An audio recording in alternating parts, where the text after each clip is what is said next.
Good evening, everybody. everyone. How you is guys? everyone? So lovely to see you all. Welcome. Welcome to another edition of On Cue at Center Stage. Stage. Woohoo! I'm assuming you can all hear us. Give As us a usual, thumbs give up. us the thumbs up. Yeah, lovely. Yeah, Hi, lovely. Isabel. Hi, Sandy. Hi, Sandy. Rashi. Hi, Mum. This is great. We are streaming live on Facebook. It was such a success last time, so we're doing it again. You know, when something works, just keep going with it. So we are so thrilled to have you here tonight. And I'm going to pass it on to Grant to say a few words first. Right. Welcome to On Cue, everybody. So they've just closed the airports.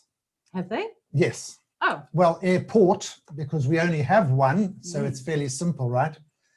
They were very full of people, which had us rather perturbed because we thought we were closed because you're not allowed to have lots of people together.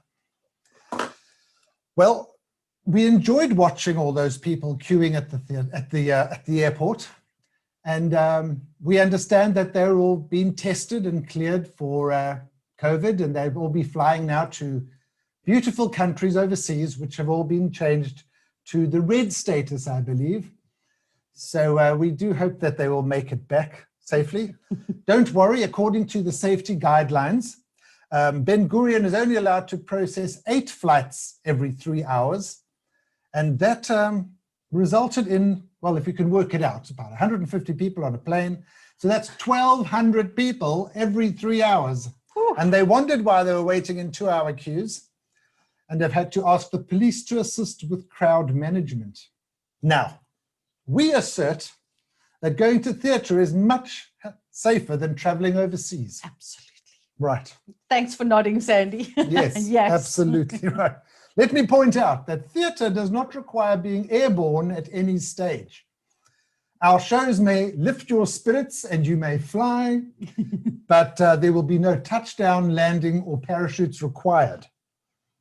You also won't be sitting elbow to elbow with other healthy strangers in a metal tube. Our theatre, you're allowed to sit with your capsula. You can bring all your capsulas along with you and enjoy the show together. You also won't have to stand in a big hall with 1,200 other healthy strangers. So we can promise you that won't be happening on our watch. And the final thing is, audiences, just like all those passengers, can also be tested and ready to see a show, all healthy and clean. But hold on. We hope this never happens, okay? But we're just going to have to bring it up because it's going to get really uncomfortable at some point. When you want to come to the theatre now, we really hope that you're not going to have to contact your doctor for a haftaya, okay? So that you can get your test and be cleared for the show. Well, they don't ask you to do that in trains now, do they? No, you don't need that on a train. So why do you need it in the theatre? Right. And what we'd like to say is that we do say that after the next closure, we do hope that our esteemed leaders do see fit for other businesses to attempt to remain in business apart from the airport. Absolutely. Thank you all for bearing, and good luck to all those passengers. We hope they have a lovely holiday.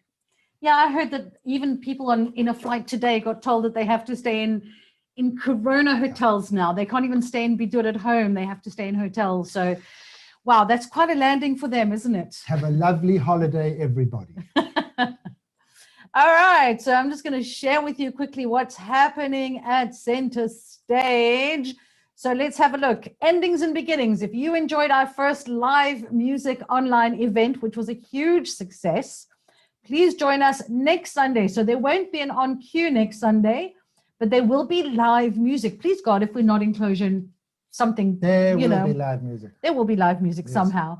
So join us. It's going to be an incredible evening with amazing singers. As always. As always. And also don't forget our Theatre Skills for Business, in which we provide you with theatre skills that work in business. Correct. Absolutely. Yep. Provide you with all the skills that will make you into a better presenter, communicator, and team player.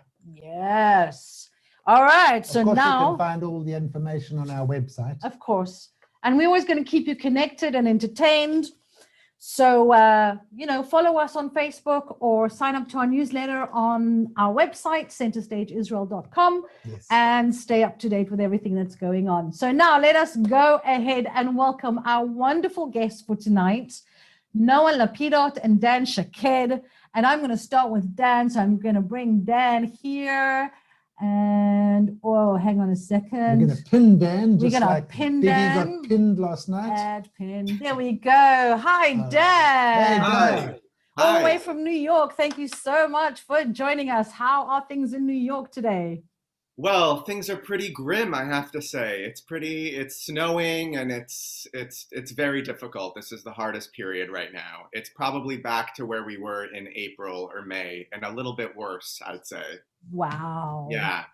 So I'm just staying indoors, being creative like I am right now with you guys through Zoom. That is the only way right now to do it and stay connected with people. And yeah, just going to get through it for the next couple months. Well done. Okay. Someone's just told me that I should spotlight you and not pin. So I'm going to try and do that. Oh. There you go. So now you can see Dan and not us, which is fine because Dan is taking center stage at center stage. Yay. So now let me just tell you, the one good thing about Rona is that it allowed us to reach across the oceans, and we were able to work with actors from around the world. And I believe it was our 5-minute play, Dan, that you reached out to us and said, hey, I want to take part in that. And that was amazing. And you've been in 2 of the 5-minute play festivals, and you were outstanding. And I had the pleasure of directing you in one of them. So we've sort of kept in touch via Facebook and whatever. And I have been amazed at how much work you have been doing. So I'm going to allow you to share that with everyone. But I just want to introduce you to say that Dan has an illustrious career on stage and screen. You've been featured in works such as How to Follow Strangers with Ilana Glazer, NBC's The Mystery of Laura, and Shonda Rhimes' Body of Proof. And you've made quite an impression on stage with things like Waxing West and On the Spectrum. Of course, I'm not saying everything that you've done because you've done a lot. But as we start, tell us about your connection to Israel. All right. So the long story short, or if it's too long, let me know, is my parents are Israeli. My mom's from Givatayim, my dad's from Ramat Gan. In the 70s, there was a big move of a bunch of Israelis who moved to the US for the tech and business industry. So my dad moved with my mom with the 2 older kids to Boston, which they still live in. And then I was the firstborn in the US. And then little sister, I have a little sister as well. So we're half and half. The older siblings moved back to Israel, settled down there, and the 2 smaller ones still live in the US. And my parents go back and forth. Well, not anymore. Oh, just this year they're not going back anymore, but they're anxious to get back there and see their grandkids and everything. So it did cause a little bit of a hiccup this year, but until this year we were just kind of back and forth. Yeah. Amazing. Yeah. So yeah. Now, you started acting as a child, and your start to your acting actually is a very fascinating story of how you discovered your love of acting, which is connected to the news. Am I right in saying that? In the news, give me a little bit more. So okay, you mean I know more about you than you do? Yeah. That when you were small, you used to watch the news and give a recap. Yes. Now I know what you're talking about. Okay. Yeah, so when I was a kid, I would love to I would love to recite the news to my parents. I'd watch CNN or I'd watch NBC, whatever the channel was, and I would recreate it. And then I would also recreate the commercials with the thing.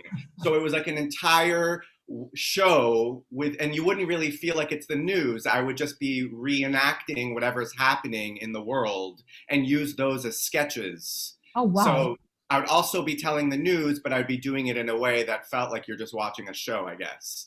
And that's kind of when I discovered, okay, I'm enjoying this. And then my mom said, let's put you in the Boston Children's Theater. And she put me in the Boston Children's Theater, which was going on for many years. And I got my first role there in The King and I. And that kind of just took off from there. It just, I decided to audition for NYU after high school. I went to NYU, and you also studied at RADA, which I'm very jealous of. Yes, so that was amazing. Yeah. So tell us about those experiences, both at NYU and RADA.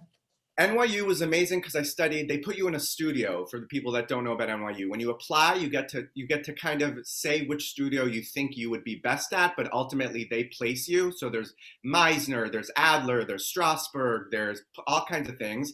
I ended up being in Strasberg, so I studied method acting, which was amazing. And I did it for 3 years, and I thought to myself, I need something a little different. So then I said, I'm going to apply for RADA, which was part of the NYU. You can audition through NYU. And I got accepted through NYU RADA, and then I got sent there, which was an unbelievably different experience. It was all text-based and very physical, and it was amazing. It just mixed things up for me and made my mind think differently, and I came back with a whole new set of skills to New York. Amazing. Yeah. And an English accent? Still working on that. Absolutely. That's good, because it's I think that in New York, when they study different methods, it kind of in a way limits you a little bit, instead of learning all the different styles and then finding what works for you. But it's great. I mean, RADA, yes, my dream. Once upon a time, long ago. Right. Now, your credits include work in the theater, in TV, and in film. Now, which medium do you prefer, and why? So my answer is, I really like to rotate between the three, and it's really important for me to rotate. If I do too many films all at once, or if I'm doing too many plays all at once, I feel like something's missing in me. And so I really like to rotate. So I'll make sure to do a film, to do a play, even if it's a reading, even if it's just a workshop or something. I really like doing all three, because they all share the same things, but they also have different muscles that I have to use. And I feel like I need to be ready at every moment and any moment to be ready for whatever comes at me at any time. So theater really gives me the chance to rehearse, which is amazing. I really get to get deep into things. But film and TV, especially TV, I get like 9 pages of material the night before, and I need to know how to deliver it as if I've been rehearsing it for 3 months with a theater. And so it's a different skill with my brain. So I really, really like all three. I really do. But also in film and TV, you get sort of several takes, so it's not, whereas theater is live, it's there, it's audience, you're on. You're on, exactly. So you have to kind of find the core of the thing in film and TV. Although sometimes when you're auditioning, you only get 1 take. The casting director might not have time, so you only get 1 take. You got to be on it. And in theater, you're right. You really get the chance to explore things and evolve. And I really, really love that experience of deepening and chewing on something that I miss in film, that I don't get in film. Yes. So how have you coped with that during this time where the theater hasn't, I mean, you said play reading, but it's kind of a bit different from a play, from being in rehearsals and in a play. But how do you keep yourself honed in that craft? So the thing is, the Zoom experience actually has taught me a lot about theater work.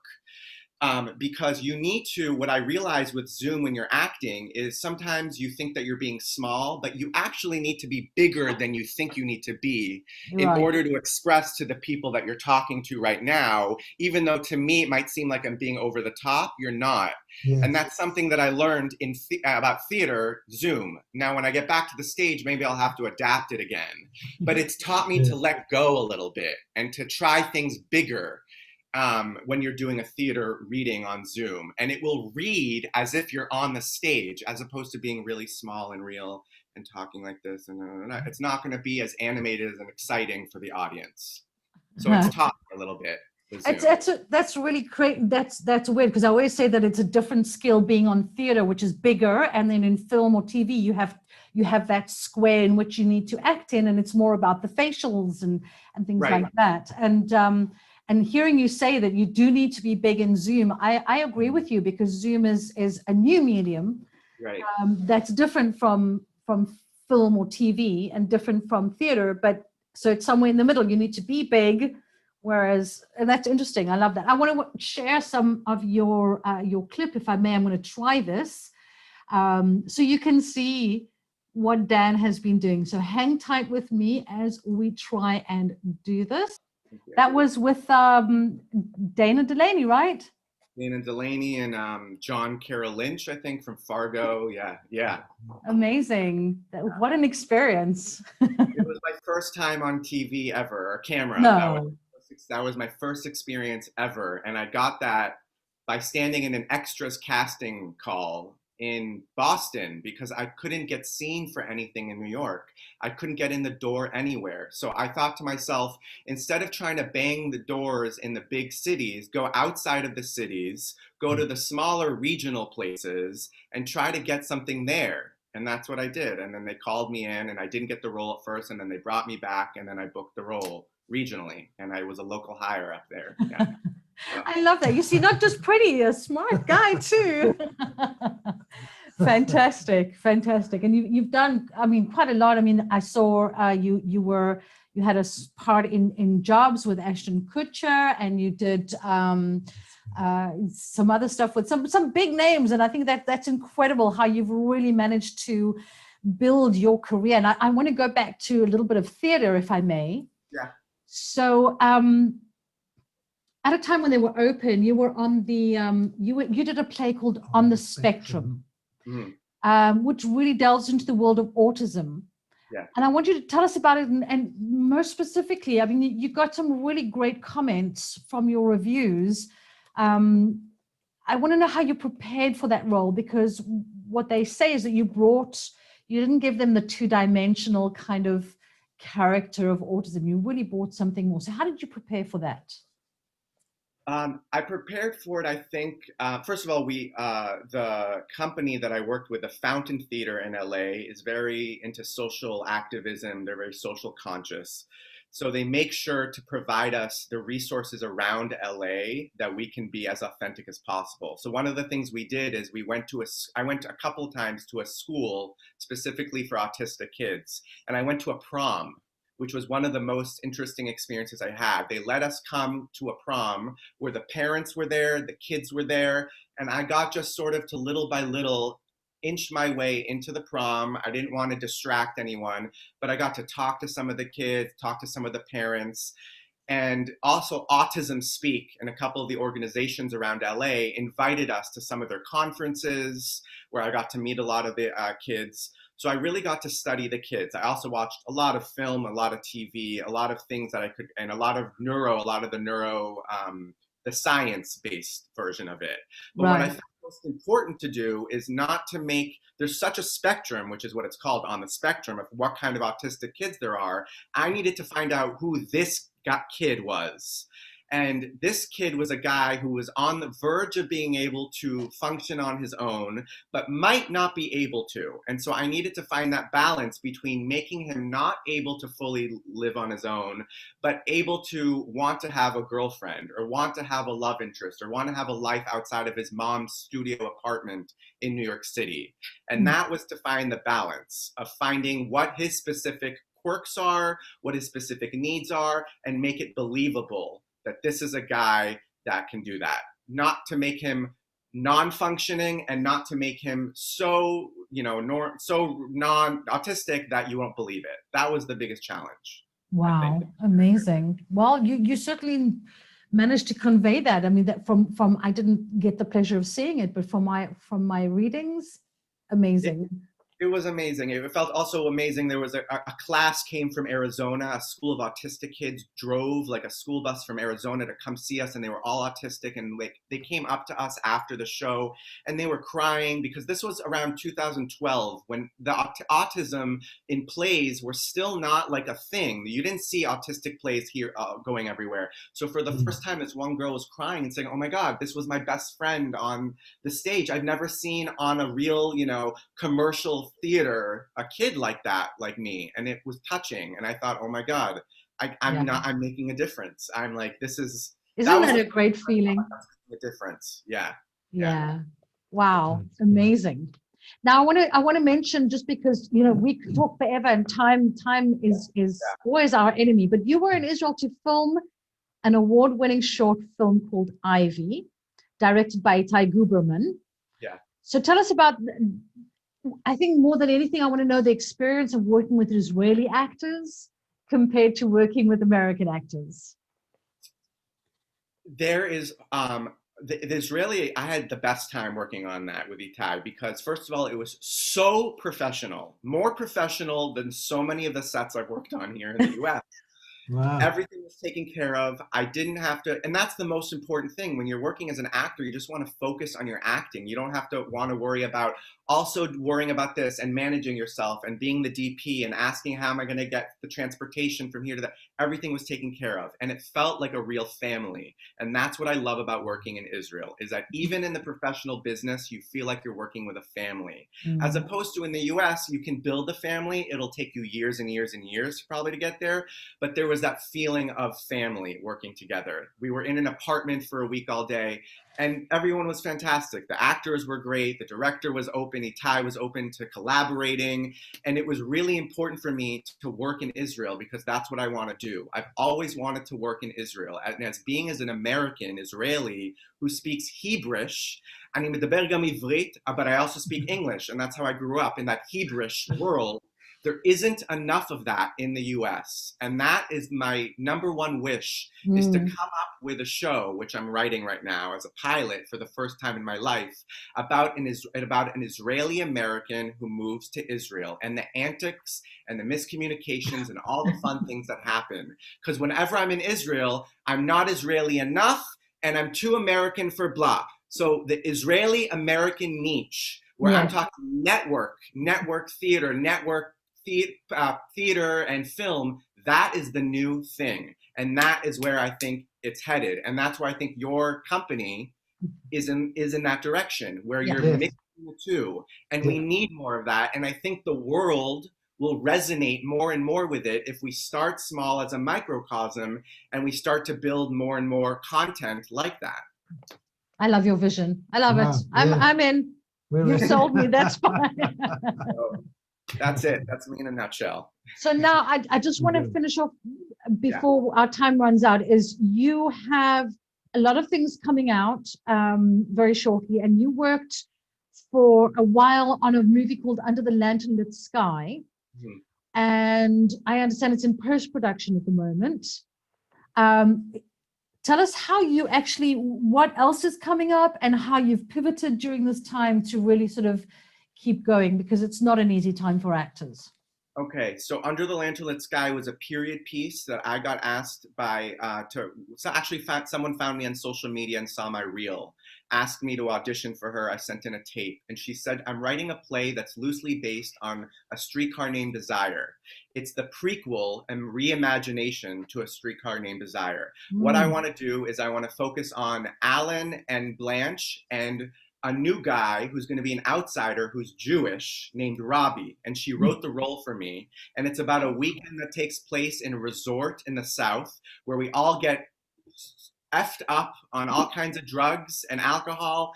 And I end up having an affair with a husband. And that's her take, that Alan in A Streetcar Named Desire is closeted. So we filmed it in LA and in New Orleans. So that was that. I love New Orleans. Oh.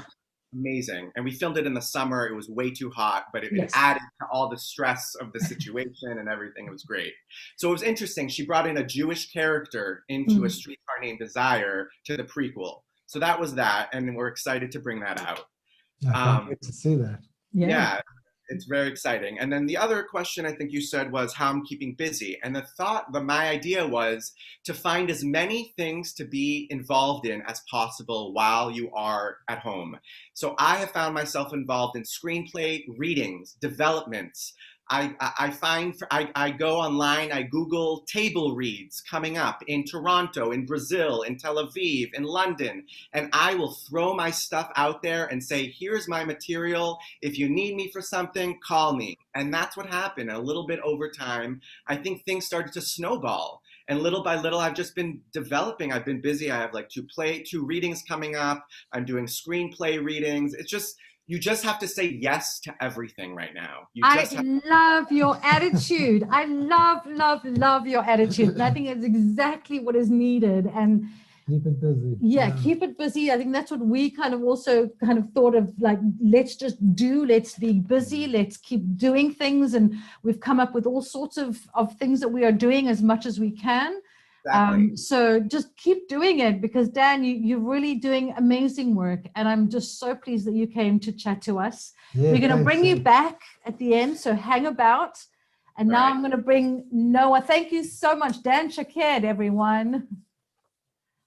So I'm going Thanks, to Dan. remove spotlight, and I'm going to bring in Noah. Noah. Where are you, my sweetheart? There she There's- is.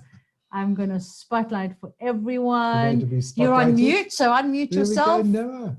Here we go. There Hi, we everybody. go. Let me tell you a bit about Noah Lapidot. She's an Israeli actor, narrator, and voice artist. We first met Noah, like a few other of our guests, when she auditioned for All My Sons.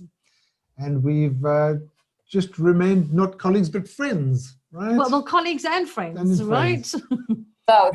And more, more importantly, Noah played the lead in our recent production of Rapture Bliss to Burn, for anyone who saw that. And welcome to On Cue, Noah. Yes. Thank you. Thank you for having me. Of course. So tell us, how did the acting bug bite you? Well, when I was really young, first of all, my parents, my very strict parents and loving parents, wanted me to learn something that's artsy. So I started playing the piano, and it was like that for 7 years or so. Wow. And then I found out that our local community center is holding a sing-off, like a singing competition. And I registered to that competition because I wanted to perform and not only play. And my parents didn't know that I sang even. And they found out, and I fell in love with the stage. I won second place. And since then, I've been in love with the stage, and just my way kept rolling towards the stage ever since. Absolutely. And now you went to Beit Zvi, which is like one of the 5 top theater schools or colleges in Israel. How was that whole experience? Wow. Complicated, challenging. I learned a lot. It's quite difficult in Israel. The nuances here in studying in a high level performing arts school, it's very demanding every day from 8 a.m. to 11 p.m. and that's the schedule. That's the normal schedule. So you need to study your text and practice your scenes and rehearse after those hours or before those hours. So you don't really have a life.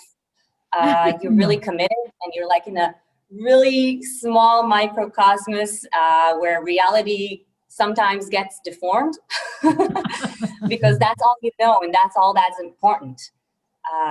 One thing I realized after graduating after school, that it's really important to have other interests as well, because they really told us all the time that if you can't vision yourself only as an actor, then this is not the profession for you. Oh, wow. That's weird. Yeah. It's like, it's already a hard enough profession. So if you don't see yourself doing only this with the stamina that it takes, then you shouldn't go pursue it. And I can understand the sort of, you need the stamina for it and you need to be focused on getting it. But I think that there's life out there, and life is there to teach us even as performers. So we shouldn't ignore that. Exactly. I believe that when you know more, then you'll be a more mature and complete person and actor. Absolutely. Absolutely.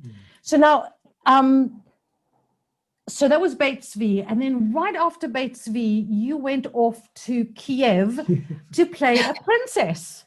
I mean, every girl's dream. Let me be flown away somewhere so I can play a princess. Do tell us about that.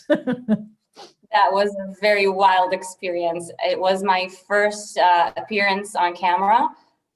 It was a movie that was made for Orthodox women. So they have a number of films that they create every year because they're not allowed to see every kind of content that we are allowed to. So only women on screen. That's my Amazing. experience. Yeah. And we flew out there. I was a princess. I had to learn like 6 sentences in Russian because the movie was partially Russian, partially Hebrew. And we had these custom-made dresses and gowns that were tailored for us. And it was crazy. It was mad. Like the best set I was ever on.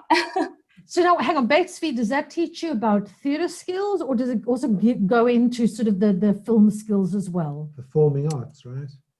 That's a good question, because the 5 top schools, each one of them has a different approach to it. Now, Betsy is a little bit more old school, so we did a lot of theater. We did a lot of theater battles on stage and musicals, a lot of voice acting, but less acting on camera. We had to do we had one class that revolved around acting on camera, but then I did like a follow-up course outside of Betsy because I felt that something was missing. It's not really there. Right. Okay. You've been involved in a number of plays, including All Through the Night at the Zapata Theatre, Women Talking About Women, and Trapped, but you've also done a lot of voice dubbing. So how did you get into that? Yeah. Everyone's interested. Since I was little, I loved to sing the tunes, the cartoon tunes and the show tunes, and to mimic the voices. I learned each and every word in Disney so I could mimic them and act them out for my family. So I really want to do that. And after Betsy, I went to a dubbing course with one of the dubbing directors, one of the leading dubbing directors in Israel. And after that, he gave me a chance. I did a voice test for, the first one was The Secret World of Pets. Mm-hmm. And I was Katie, the owner of the main dog character, which I don't remember his name. Yeah, Woof, I don't know. And that was my first role in dubbing. And since then, I did a lot of other voice tests, and I love it. I absolutely love it. I kind of think it's voice dubbing is like, if you're a voice actor, I look at someone like, I saw just the other night, Robin Williams talking about being the genie in Aladdin. Now he did the voice before they even started cartooning and drawing, so they based a lot of that on him, and he was allowed to riff a lot. But when you dub, you're limited in a way. How do you cope with that? It really depends on the director, because there are different approaches. But in movies, like in big movies, they want to create the feeling that when you watch the movie in Hebrew, it will feel like it's the original language. Right. So it won't seem like the lips don't match the words. They really want it to be in sync. So you have these dilemmas to how to make it sound like they wanted it to sound. If there's a pun, it's really difficult. But you do not want to lose the meaning, but you do want to have the sync. Right. So we have these synonyms that we usually use, like world, love. So we have words in Hebrew that match them. Right. And it takes time. It's like, yeah. And have you ever done a voice where it's really based on your interpretation and your creation? Yes. There was one project for a new kids TV show in Israel called Letters and Numbers. Mm-hmm. It's for kindergarten kids around that age. And they didn't do the animation yet because it's a Hebrew show. So we got the chance to act and to do whatever we want, and the characters will be based on us. And so that was the first thing that was really exciting. Amazing. That is cool. That is very cool. Yeah. Now tell me, you've, I'm going to keep it more sort of on the theater. So before All My Sons, have you ever acted in English on stage? In Trapped, I think it was before that. I think in Trapped. That was an adaptation to a Hebrew play, but it was like, it ran about 2 times. It was like a test thing, so not immensely. Like All My Sons was the most steady role that I did in English, and the first one. Right. And then, let's talk about Rapture Blister Burn, because you played the lead, Catherine. Yeah. A really complex woman with a lot of text in English. A lot of text in English. Oh my God. So how did you find that role? I mean, what was your biggest challenge? I mean, besides the text, obviously, but what was your biggest challenge in taking the lead in an English play like that? I think that the fact that Catherine, the lead in Rapture Blister Burn, was a very confident woman, and she was really articulate, and she was also really sexy. And you need to feel confident in order to radiate that, to make the others feel that you believe that yourself, so they will feel that the same way about you. Right. And when you struggle a bit in English, or when you're here like this, and when you're not practicing enough, and in Israel you don't have a lot of chances to practice your English, then you come to rehearsal with this load of text, and you try to remember the words, and it's complicated, and she uses very high language, and you want to feel confident, but when you don't have the technical tools to do so, it takes time until you feel confident in the technical stuff. Right. And then you can fly. But we had a really short period of rehearsals, so it was like a mini panic attack every time before a run. Well, you certainly flew. I mean, we had sold out flew. shows of that, so that was really great. Yeah. So, what was your fondest memory of the show, or moment that you remember during the show? Of Rapture Blister Burn? Yes. I think the first time that we saw the set finished, where there was a door that we could go through, and glasses that we could drink from, it became real. And it was a really exciting and magical moment. And I think that's when it started to click together, and the magic of theater happened. It's amazing how important a set is, or props are, and costumes, because they really put you into the whole sort of, they really help you with the character and the whole setting and everything. It's a magical experience, which we miss. Now, I miss theater so much. I'm sure we all do. You have a full-time job in high tech, right? So how do you sort of juggle between the two careers? It's not a full-time, it's a part-time job. I love high tech as well. I love both worlds, and I've been in high tech since before I started studying at Betsby. So I kept it as a freelancer along my studies and after that, and now I'm a business development manager in a high tech company for the past 5 years, and I absolutely love it. And I use the skills from theater in my presentations in high tech. Absolutely. That's exactly right. We do well doing that, don't we? Yeah, I find it really symbiotic.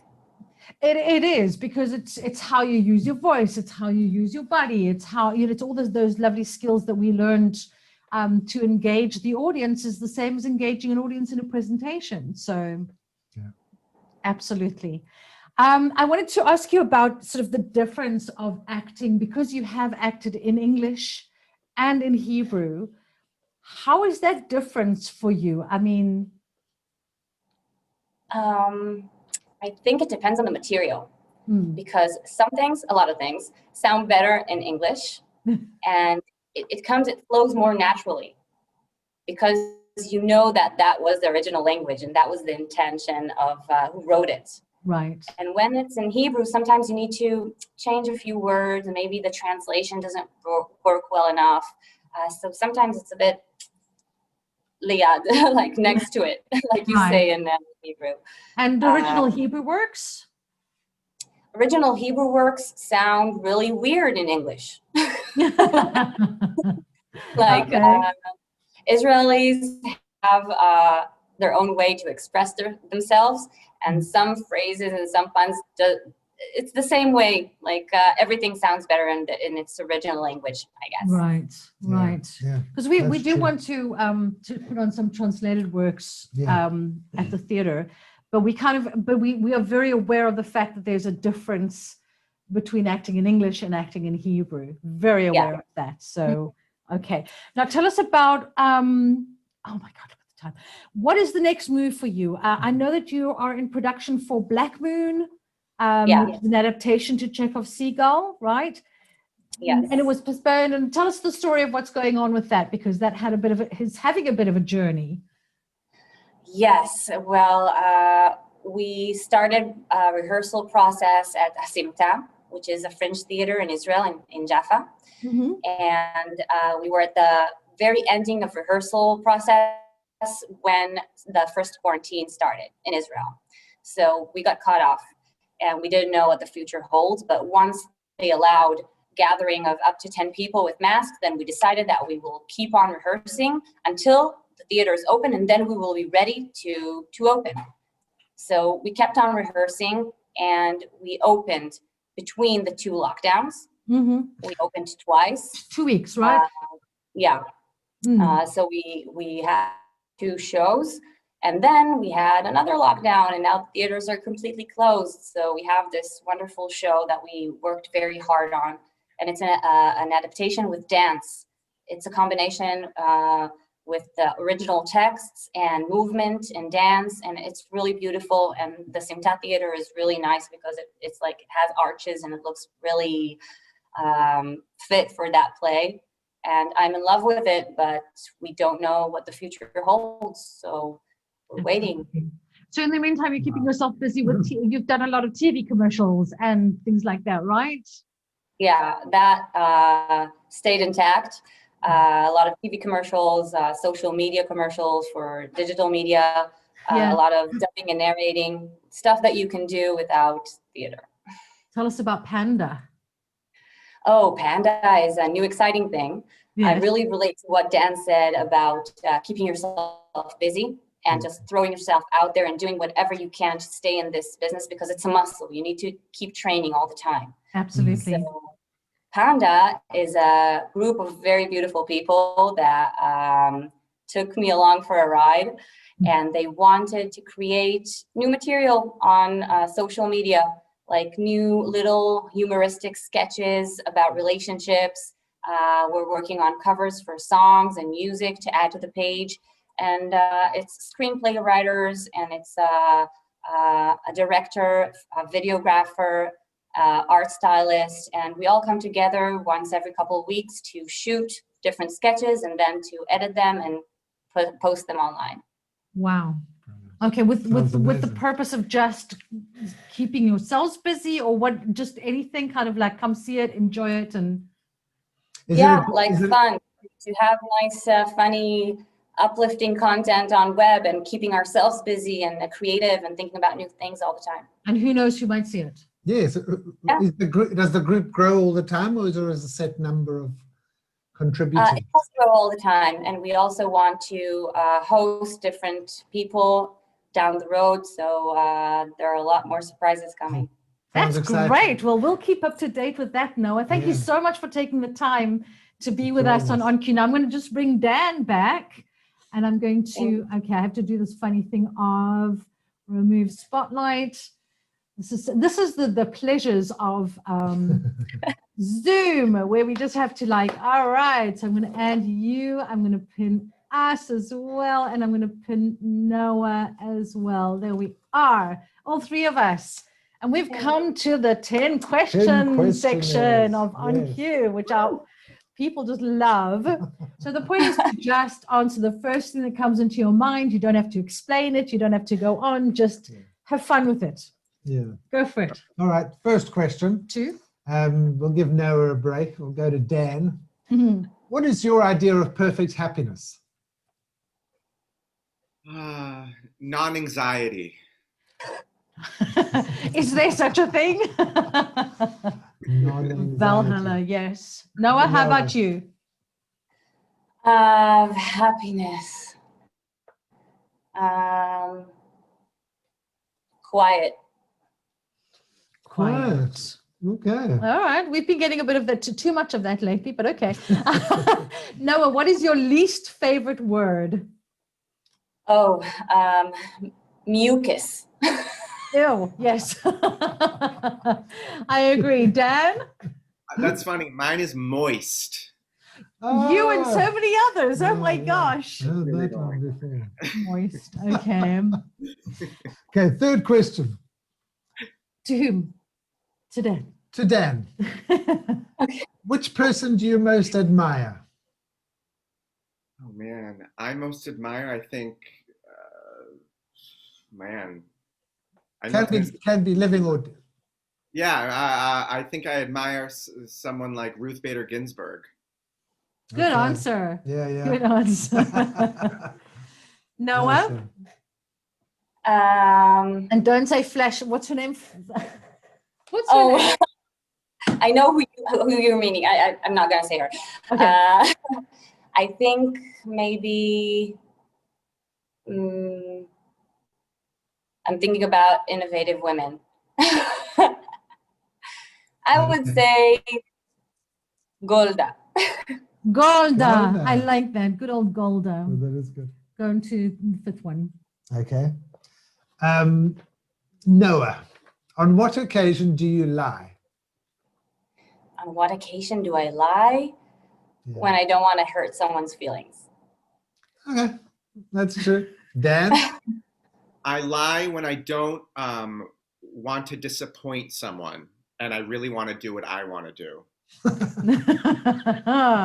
Okay, absolutely. Dan, what natural gift would you like most to possess that you don't have? Yeah. It doesn't need to be supernatural, just any gift. It can be regular. Can be It can anything, be any yes. gift. I wish I could be non-reactive for 99% of the time, because my problem is I sometimes can be overly sensitive and react. And so I wish I could, in any social situation, think and process before I feel anything. I wish I could do that. The sensitivity of an actor. It's Yeah, that's the thing. It's good and it's bad. It's a gift and it's a sin in real life sometimes. Yeah. Absolutely. I get that. Noah, what about you? I really wanted always to know how to paint. To capture the moment, like with my fingertips. That's nice. Right. That's nice. That's good. Still in the creative Yeah. realm, absolutely. Dan, what is your favorite possession? Most treasured, yeah. Most treasured possession? I think my most treasured possession is my grandfather, who Israeli. They moved he was a Holocaust survivor and moved to Israel. And when he died, I kept a couple of his clothes, and I still wear them now as pajamas. And so it really brings it back every time at the end of the night. I really feel like, it sounds a little cheesy, but I keep that part of me, and that is something that I can't, even if it becomes too small, I'm just going to still wear the pajamas that he wears, and the smell is still there. Yeah. It's beautiful. That is beautiful. And you've got a big heart from Sandy as well. So Noah, your most treasured possession? It's really funny that Dan mentioned his grandfather, because I have my grandmother's shirt. She passed away when I was in 3rd grade. And she was a Holocaust survivor, and she eventually passed away from cancer. And I kept her pajama top inside my pillowcase. Huh. that's amazing. And it's in there for years. That's a first for us, isn't it? Both of them have the same treasured possessions. Noah, which words or phrases do you most overuse? Oh, it's mostly in Hebrew. Go for I think that combination of word, I don't know. Learn that. I don't know. I don't know. I know that. You're keeping the blonde kind of myth going, huh? You cast me for cat. I know what you thought. Dan, what word do you most overuse? I think I overuse the word visceral and the word gaslight a lot. Those are the two words that I've been saying like a lot, like 10 times a day for some reason, because I'm trying to express something and it's always visceral, but then I'm realizing I'm saying it. And gaslight, because of what's going on probably right now in the world, I'm constantly feeling like I'm being gaslit with all the politics in the US. So I'm overusing Not just the US, trust me. Yes, and Israel everywhere. So gaslight and visceral. Okay. Let's go back to Noah, I think. What do you most value in your friends? Honesty. Definitely honesty. Like my friendships from Betsy, the ones that stuck are the ones that we said the truth to each other. Like it's really humane and it's really human to say, I'm really happy for you, girl, and I'm excited for you, but I really wanted that part too. So I'm also jealous, and that's human. And that's why we stayed friends. So honesty is definitely the most important to me. Yes. Nice. Dan? I think the immediacy is really important to me of friendships at a time like this, where I know a friend that I can actually call in an emergency and they will pick up the phone and not give me an excuse, especially in a crisis right now. That's like really important to me. And I can tell the difference between a good friend who will say, you can come over right now, and someone that will say, I'm busy, can we speak in a couple of days? And that's really kind of separated the two for me. So the urgency of being there for each other. Yes. I like that. Right. Very important in today's we've often talked about friends and how some friends you don't have to speak to them for a really long time, but as soon as you're back in touch, you just pick up. Exactly. And that's rich. Or if you need something, you just know that they'll be there no matter what, no matter how. Even if I haven't spoken to them in 2 years, I can call them and I'm there. Yeah, they're there. Yeah, that's beautiful. I love that. So last question, guys. You ready? Take a deep breath. Let's go for Dan now so that Noah can have a bit of time to think. If you were to die and come back as a person or a thing, who or what would it be? I think I'd come back as a marriage and family therapist. I've always, and I'm still thinking about it, I still want to do a marriage and family therapy thing. I just love it. I'm sitting at coffee shops all the time, listening to couples. I'm constantly at parties. I'm talking to people. And the next thing you know, people are telling me everything they think and and I want to solve it in a way that's going to help them. And I realize, why am I not a marriage and family therapist? So that's what I would want to do if I had another run at all this. Okay. I like, it's not something I would do, and it's kind of like, well, why get into all the dirty laundry, but okay. I kind of love it though. Well, I think it's part of being an actor as well. You just want to know what makes people tick and how they work and how they do. So I get that. Voyeuristic a little bit, yeah. Yes, definitely. Not just a bit. Noah, do you want me to repeat the question? No, I remember it. I thought about it up until now. And your answer, please. I want to be a doctor, a physician. I was really interested in biology in school. I love watching surgeries. It's kind of sick when I'm saying it out loud, but I'm really interested. Anatomy and the human body, we're an amazing system. So if I had another life, I would pursue that. I'm a ditto on that too myself.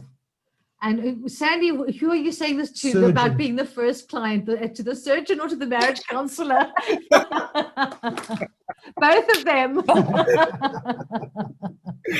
I love that. I just want to see, there's been some comments here. So I'm like, so Isabel asked, I wonder how Tennessee Williams would have reacted to a gay Jewish character. Gay would not have been a problem, but Jewish. So that's right. So I think that was kind of the point of the thing, that the guy is an old friend that moved up north for a while with his father and then came back south.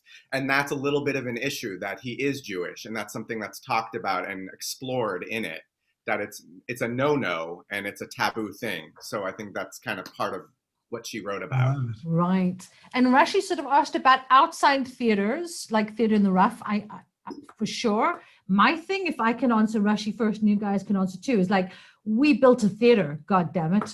We didn't build an outside place. And but I was, if you don't mind me saying, for the meanwhile, I mean, like, it's something, it is a theater and it is beautiful, and thank God I worked in it a couple of times myself.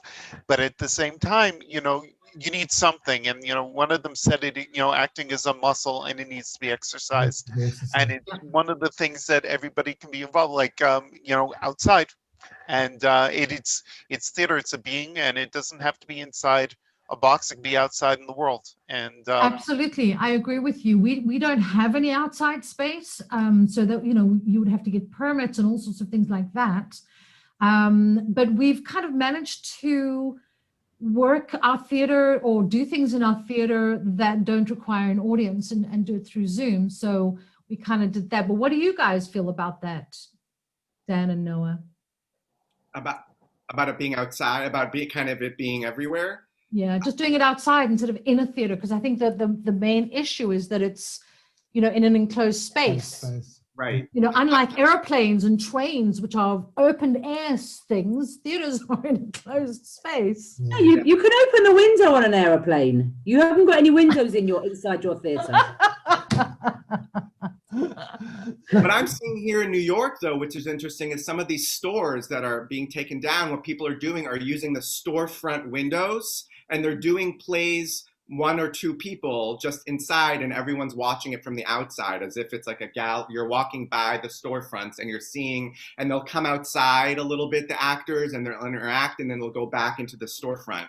So New York is getting a little creative in how they're doing it so that the audience isn't inside, but maybe an actor or 2 are inside.